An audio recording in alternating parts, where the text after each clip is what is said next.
Hello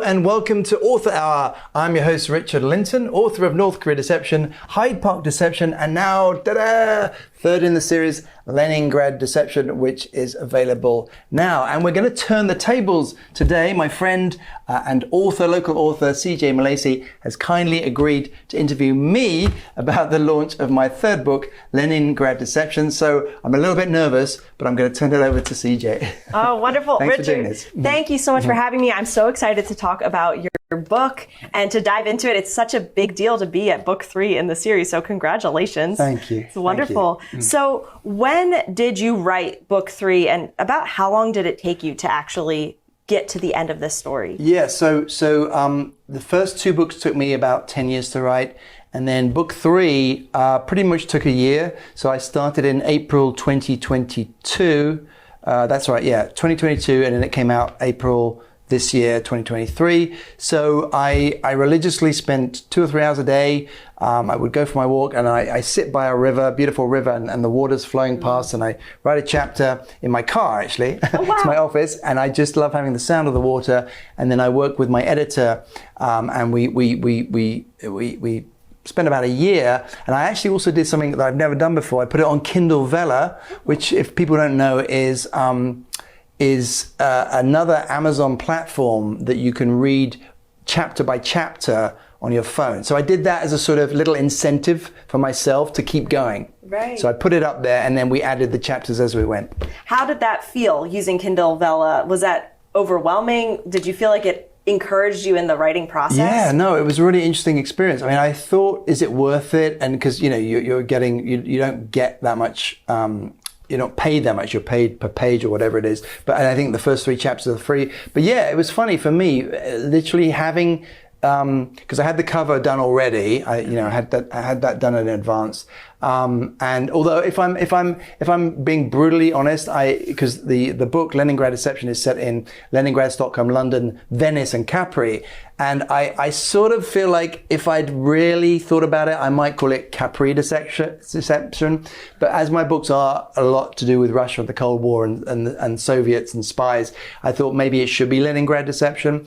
And as people know, Leningrad is now St. Petersburg in Russia. So I stuck with Leningrad Deception because we had the cover done. But I kind of switched locations to Capri for some of the scenes. Okay. And I thought, well, maybe Capri would be more interesting or an exotic for people to be enticed towards. But honestly, it doesn't really matter because it's, I love the story. I'm pleased with the story. So. Right. Do you find it difficult to have all these different locations that you're jumping into and out of as you're writing the story?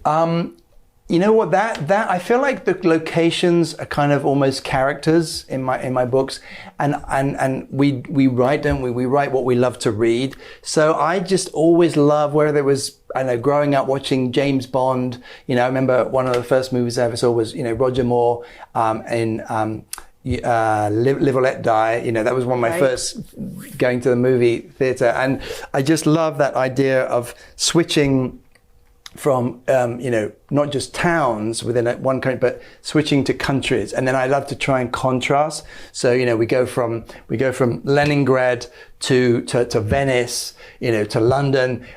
Hyde Park Deception book 2 goes into Sarajevo, Bosnia.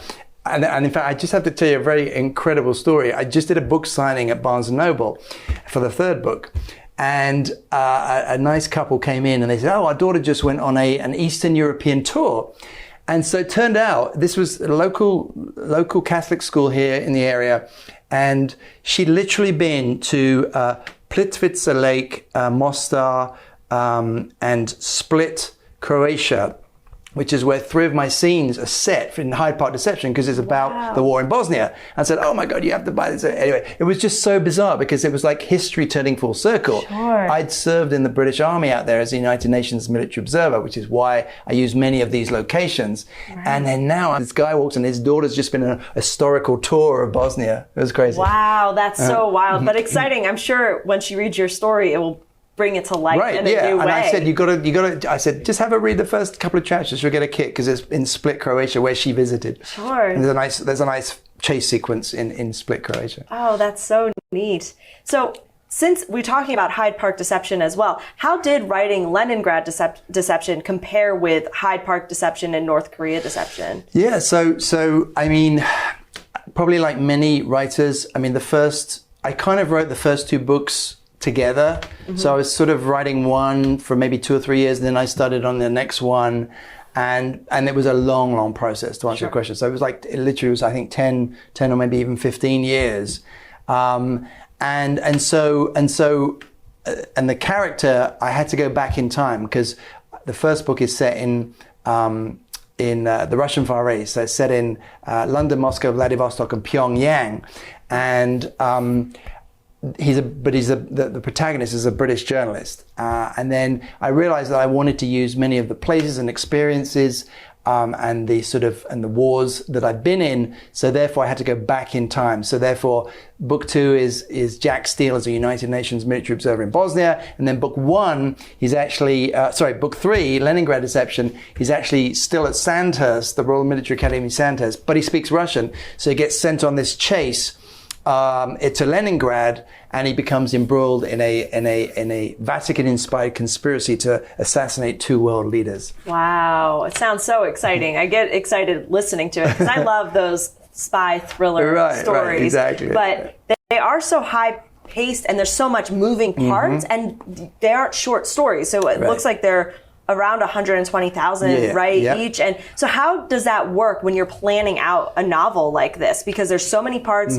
like you said, you don't just have characters, you have places that are like characters. And how do you kind of take all of that and plan it and put it together in a way that's cohesive and keeps a reader turning the page? Yeah, so I think I don't aspire to be, Charles Dickens, but I just want people to keep turning the pages, right? So Robert Ludlum, Daniel Silver, John le Carré, Frederick Forsyth are my sort of inspiration. And for me, the main thing is that people keep turning the pages. And so what I do is I write out not just the chapters, but the scenes. So scenes tend to be fairly short. That keeps people's interest. And then I literally have a plan, and it says, characters, scene, date, time. You've got to have the date, time, and country, because obviously that helps you. And I have day 1, day 2, day 3, so I know where, how many days we're going through in the whole story. And then I put a little word, and I say kick. What is the kick to get us through? Like, people go, oh my God, what happened? What happens next? Kind of thing. So, and I do that. So literally, most of my books have about 100 scenes. So yeah, about 40 chapters and 100 scenes. And that's what I do. So I just have that little plan. And if I feel like, we've been in a fairly relaxed scene in a cafe in Sweden, then I suddenly maybe go to Moscow and go back to, the bad guy in Moscow doing something, or one of the scenes I thought, how can I make this scene a little bit more interesting? So I made this nasty villain kick a dog. That'll get people's blood boiling. Right, exactly. But yeah, so I just have that plan, and I don't necessarily stick to it. In fact, I was going to write one of the main sort of chase sequences was going to be in Berlin at the end, because one of my sort of fascinations and inspirations is the Cold War, and I was in the British Army when the Iron Curtain came down, and the East-West Berlin was fascinating to me. The fact that you could go on a metro, and you literally the metro is going through East Germany, and it doesn't stop at the station, and the lights were dimmed, and then it goes to the next station, which is West Germany. And so that idea of borders and fences and barbed wire and the fact that they had the mines and the dogs has always fascinated me. But anyway, I did start. Jack Steele was on vacation in Berlin in the beginning of the book. He goes to the Checkpoint Charlie Museum, which is a place I went to when I visited. But I then decided to switch the whole big denouement, the World Leaders Summit, where all the shenanigans take place, to the island of Capri. So I think people will enjoy that more than Berlin. Sure. Because I also found that I didn't know Berlin as well as I needed to know it, to really include those last few chapters in Leningrad Deception. Wow. So it's a lot of planning, but then kind of as you're getting into the story, seeing where that takes you, essentially. So how did that work with Kindle Vella? Did you find that you thought you knew what you were going to do next, and now you have a chapter you need to get out, and oh boy, it's all different than what you expected? That's a great question. And amazingly, and I'm almost nervous to do it again for the very reason that you just said, and that is, I've already put it up there. And of course, there were some edits made, at the very end, but they weren't huge edits, so I was able to go back in to those chapters and change that. But amazingly, and I don't know whether it was just luck, but I was happy to stick with the plot and the story that went into Kindle Vella, and that ended up as the final book. But you're right, I hadn't finished the book before I'm putting it into Kindle Vella. So, I mean, I could have changed chapters, but I didn't on this occasion. But you're right, it could be a little bit tricky. But it's, like I said, the reason I did it was because it's nice to have an incentive to, like, I'm putting it up there for the public as I go. And people could even interact on Kindle Vella. Right.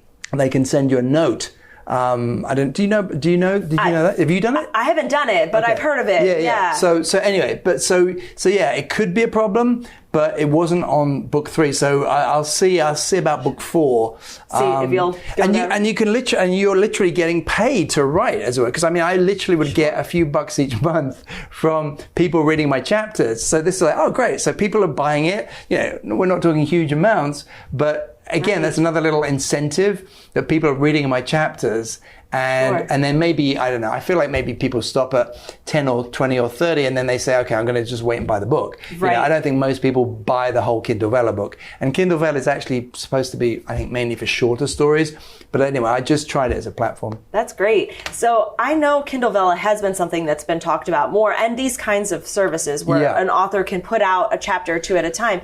But you're book 3 into your series. So you're an established author. You've done well. You've already gotten great feedback on your stories. Right. So how would you suggest a new author approach something like Kindle Vella? Is this something you would suggest for a new author, or wait until you're further I think in the industry? Again, because it would just be too time consuming to start putting your book up and then having to take stuff down or change chapters. I would not recommend it for a new author, because it's like you've got to have your finished manuscript, highly polished, with all your readers and beta readers and So I wouldn't recommend it for a new author. Because I think it is something that is becoming more talked about on the author scene. So it would be an easy thing for a new author to maybe think, oh, this could work. But again, it's different when you're established and you can finish a story, because that in and of itself is a big deal. So that's great. So kind of moving on from there, how do you then, you've got book 3, how does marketing look for book 3? Now you're further into the series. Is it different? What do you do for marketing now?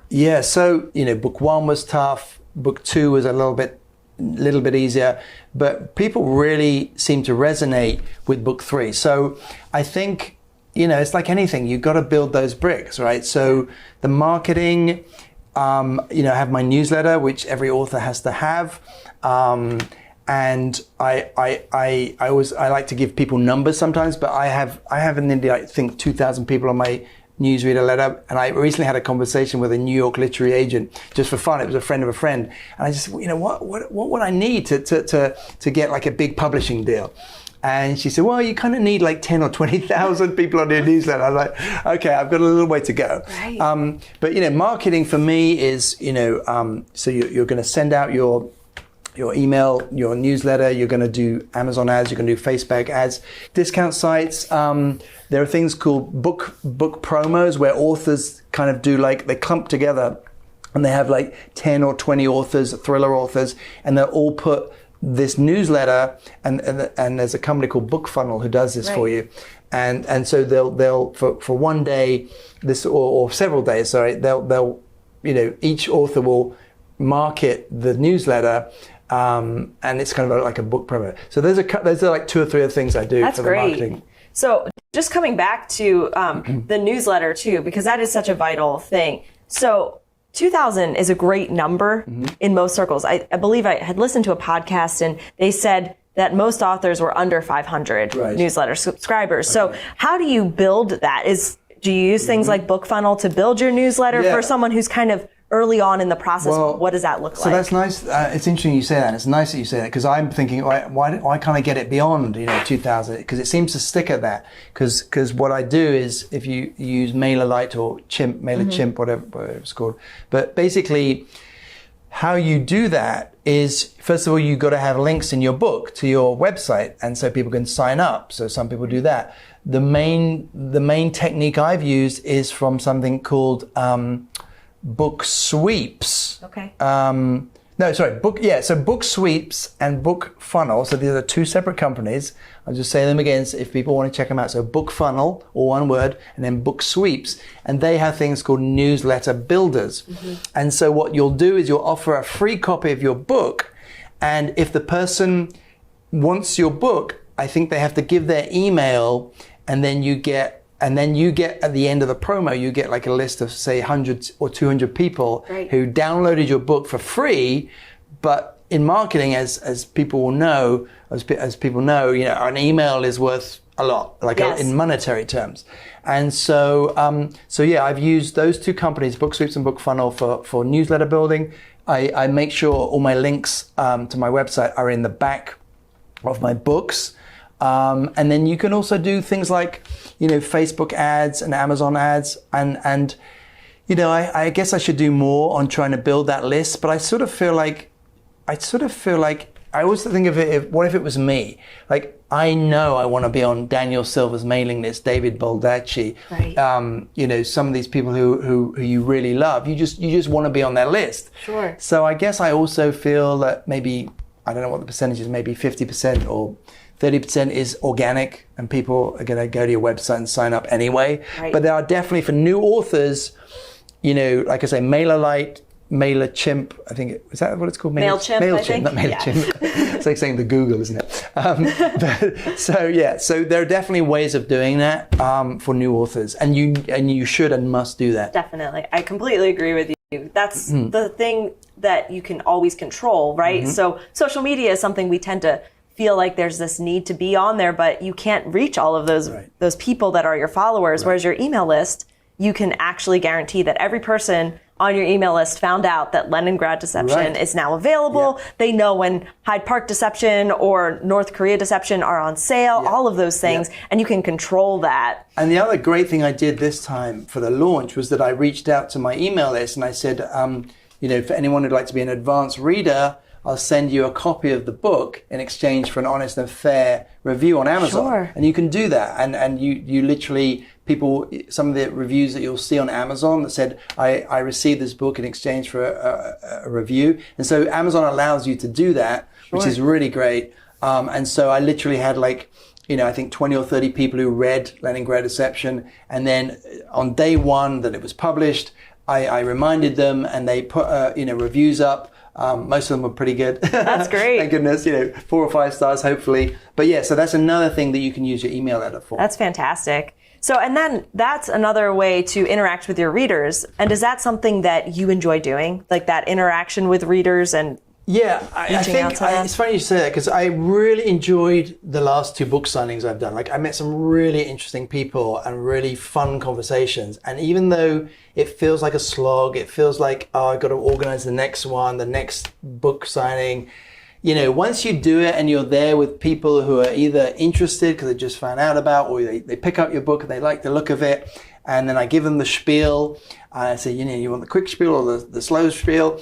And it's really satisfying. And I really do enjoy it. And then to get a nice, some of the times you read the reviews on Amazon, and whilst I tend not to read them in general, when you do see, if you check in every few weeks and you look at a review and someone really gets the book, I mean, that as an author, it's nothing more satisfying than getting, they got the book, they got that it's not. So I think I got a not so good review recently, and it says something like, not realistic. I'm like, what do you want? Right, The whole point is it's not realistic. This is it's a spy movie. I mean, it's a spy book. It's an international political thriller full of thrills, spills, and page turns. So what do you expect? Of course, it's not going to be totally realistic. Sure. But having said that, I do like to say that I like to put one toe over the line of incredulity. That's what I like to do. So in other words, I like there to be a certain amount of realism. Sure. But I allow myself that. But really, when you look at, you look at what's gone on in the war, like the war in Ukraine, for example. Sure. I mean, I spent time in Russia. I love Russians. I studied Russian. A lot of my books are based on experiences in Russia. And, I never thought that we would get to the stage where 20, 30 years later, after I was there, I mean, I studied there in the Reagan-Gorbachev era, which people will remember. That was when the Berlin Wall came down, the Cold War. It was a fascinating time to be there. Gorbachev was a hero. Ronald Reagan was a hero. But now, all these years later, now there's another war in Europe. Sure. It's just extraordinary to me. Yeah.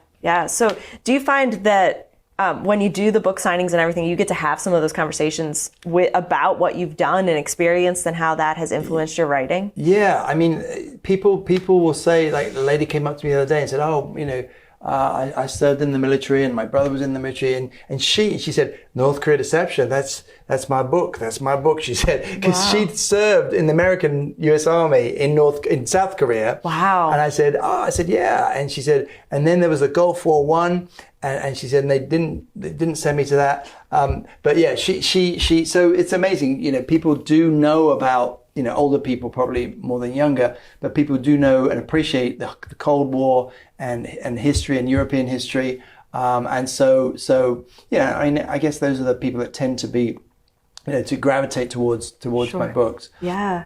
And then since we've talked a little bit about book signings, how do you get a book signing? How is that something that you can even go about setting up and facilitating?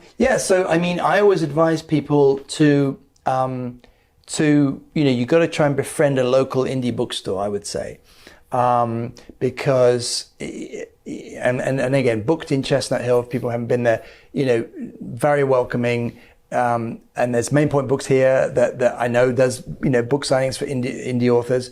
So most independent bookstores will gladly either have a couple of copies of your books, or they will let you go in. One thing I don't like to do is I've tried a couple, is where they have these group signings. So there's like 10 authors. Sure. And I find that it's just not focused enough. Obviously there are book tours. You could probably work on setting up a book tour if you wanted the time and expense. Sure. But unless you're a big, multi-million-dollar author, bestseller, the publisher will then obviously organize your book tour and even an international book tour. But I find that it's definitely worth going to your local chain, Barnes & Noble in the area. You can go to more than one. Right. And they generally are really welcoming to independent authors, and also definitely, independent bookstores. Great. That's good to know, because I think that's something that a lot of authors are interested in. So just having some ideas of how even to start that process, it's a great. And you'd be surprised. Like, if you just go in and be professional, like, take a sales sheet. Like, I have a sales sheet that's got my books on in color. It's a color photocopy, and there's my bio, my photo. So, if you do go into a bookstore, and again, don't even think about emailing or write or calling, because generally they're too busy. Sure. You have to present yourself in person, make that connection with the bookstore owner, and then, like I say, generally they either have group signings or they'll invite you back for a single. One last question for you, just because you just mentioned tanks, and they seem to pop up all the time in your stories. So why is that? Why do you love tanks so much? Yeah, I mean, it's funny, very quickly, because I know we're almost out of time, but, I was a tank commander in the British Army, and at the Royal Military Academy, I learned about tanks and Russian tanks and T-72 tanks, and being inside a tank is kind of an extraordinary experience. You live inside a tank, and I feel like I had to, because I'm a tank commander and I was in Gulf War I in my tank, and I spent a lot of time in tanks. I have to, and for people who don't know, tanks, are, so I was in a cavalry regiment, which is tanks, armored cars, armored reconnaissance, and horses, the ceremonial unit in London. And so I just find tanks big, extraordinary, massive beasts. But one final thought for you is that I never thought tanks would be still around now, right? I was in the army 20 years ago. And so now suddenly we see all these tanks, these T-72 tanks in the war in Ukraine. Sure. And we're seeing these Soviet tanks. And it's something I never thought that I would see in my lifetime again, especially not in the heart of Europe. And so I said to myself, well, I guess tanks are going to stay in my stories because they're still very relevant. Anyway, thank you, CJ. That is it. That is the end of Author Hour or interviewing yours truly. Just a quick mention of our very first. So here's my book, Leningrad Deception, is out now. And then the very first fiction book that Richard Lyntton and Milacci Media has published is a romantic comedy set in North London, The High-Heeled Gardener. Also, check that out. It's a really fun read. 4 Weddings and a Funeral meets the modern day climate crisis.